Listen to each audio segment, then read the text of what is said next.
Happy Wednesday. Today is Wednesday, May the 13th, 2020. We are almost halfway through May, which is just kind of amazing to me. It just hit me when I read that.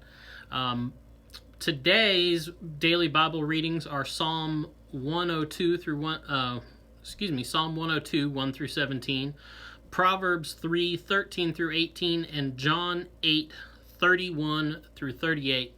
But today I'm going to focus on John 8, 31 through 38, and start with where Jesus talks about people being slaves to sin. And he's addressing the people that are gathered around him that he just got done talking to, and they've asked him a question. And he says, "Very truly, I tell you, everyone who commits sin is a slave to sin." And what he's saying basically is that when you're caught up in sin, when you've committed sin, you become mastered by it. The imagery that's coming out in this is that you're a person without home or inheritance. You have no place in the household, and that's kind of a big deal for the people he's talking to, because they just got done talking about how they're descendants of Abraham. So all of this about them being slaves and about them being outsiders of the household, that are beholden to the son of the household in order for them to have any place at all, it's kind of news to them. And Jesus says to them that, if you continue in my word, that's where this starts off in verse 31. Jesus said to the Jews who had believed in him, "If you continue in my word, you are truly my disciples, and you will know truth, and the truth will set you free." So these people are kind of caught up with that, and they're like, "Well, what are you telling us that we have to be set free for? We're descendants of Abraham. We've never been slaves. What are you telling us that we need to be freed from?" Well, going back to what he says, everyone who commits a sin is a slave to sin. Well, what does it mean to commit a sin? That's a big question. And not specifically a sin, but commit sin. The concept of sin is a really big subject, and I think sometimes in the church we either don't really talk about it or we just gloss over it. This idea of what sin is, sometimes we just throw people a list of don't do this, and and that's we think we're good. But sin is a bigger subject than that, and it's not just merely the acts. It's very much the heart and the attitude that lead to the perpetration of specific acts, which are sinful acts, but sin itself is a much bigger deal. So when simply put, to do what you shouldn't do, right? I guess that's a really good, easy way of putting it, but once again, it just kind of scratches the surface. Simply put, to do what you shouldn't, and specifically, what Jesus is saying here is those things that God has told you not to do. They've gotten word from God. We hear this over and over again. You had the prophets. Yesterday we were talking about Stephen, right? Right before he was martyred, he asked the people that were judging him and said, which one of the prophets did you not persecute? They were the mouthpieces of God. They came from God and told you what you should do and what you shouldn't do, told you what kind of people to be, and you persecuted and killed them, right? So, talking about sin, simply put, do what you know. To sin is to do what you know you shouldn't do, and specifically the things that God told you not to do. And what we're saying here is that once you've committed to those things, it's not that you just kind of luck into them, or that's a bad way of looking at it, but stumble into them. That can happen, or that you had no idea. It really is that you knew you shouldn't go down that path, but you went down that path anyway. So, and once you've committed to that way of being, you're in bondage to it. That's what Jesus is talking about here. Everyone who commits sin is slave to sin.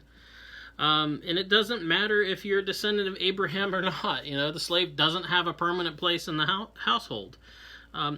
Doesn't matter. You don't, just because you claim special inheritance or being a descendant from Abraham, that doesn't mean anything.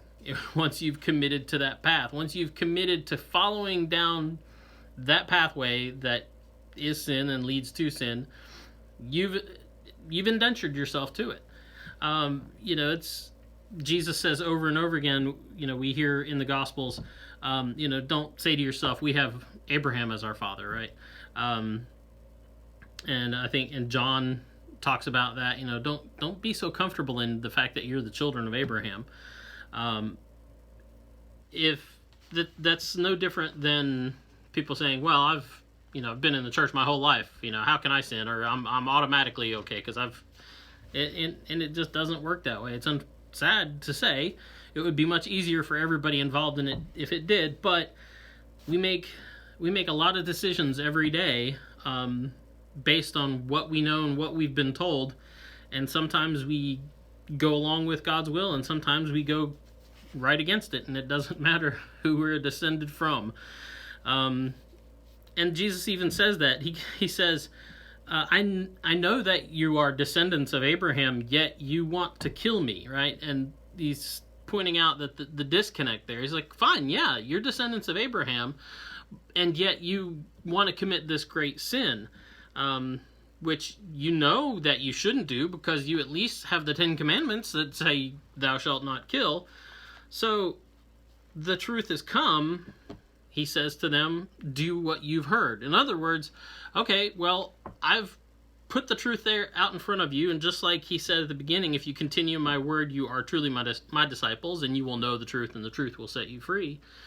So if you listen to God and do what he says, then you too can be set free, and you too can have a place in the household of God. And then Jesus has this great little thing that he leaves them with. He says, you know what? I declare what I have seen in the Father's presence, which is really unique. This goes back to the whole household idea. This is that he's not just like them. He is different from them in the fact that he has been face to face with the Father. He has had this special relationship with the Father. He is the heir of the Father's household, and that he has received these things in God's presence, and that he then gives it to them, right? So it's, I declare what I have seen in the Father's presence. As for you, you should do what you have heard from the Father. So he says, you take great faith in the fact that you're descendants of Abraham, and yet at the same time, you want to do this horrible thing. You want to kill me, which goes completely against what the children of Abraham should be doing. Goes completely against what God would say is something that they should be doing. So here's the deal. Do what I say, right? Continue in my word. I say what I've declared. I declare what I've seen in my Father's presence. And as for you, you should do what you've heard from the Father. And so it's going back to what he says in verse 36. So if the Son makes you free, you will be free indeed. He's saying to them, you can't rely on your descendancy from Abraham. You've got to do what God tells you. And God is giving you direction through me. And if you reject me, then you're rejecting God. You're in a really bad situation, and you are committing to sin. You are committing sin, and you are going to be really bound up by that. You'll be forever caught in bondage. This wasn't the prettiest little daily Bible reading ever, but part of that is the fact that, like I said, this concept of sin is not just a simple throwaway term that we use. It's a pretty big concept that you should take time to unpack. Go back and look at this text and look up throughout the Bible. You can go online and Google Bible concordance and look up where sin shows up in the Bible and just see how it's talked about. It's not just merely acts. It's an attitude. It's a desire of the heart to go against what God is saying and go against and reject God's direction. Like we said yesterday when we were in Acts and the story about Stephen, it's a stiff-neckedness. It's a willingness to just tell yourself that you know better and tell God that you know better than he does too. So, have a good rest of your day, and we will see you tomorrow. Boop.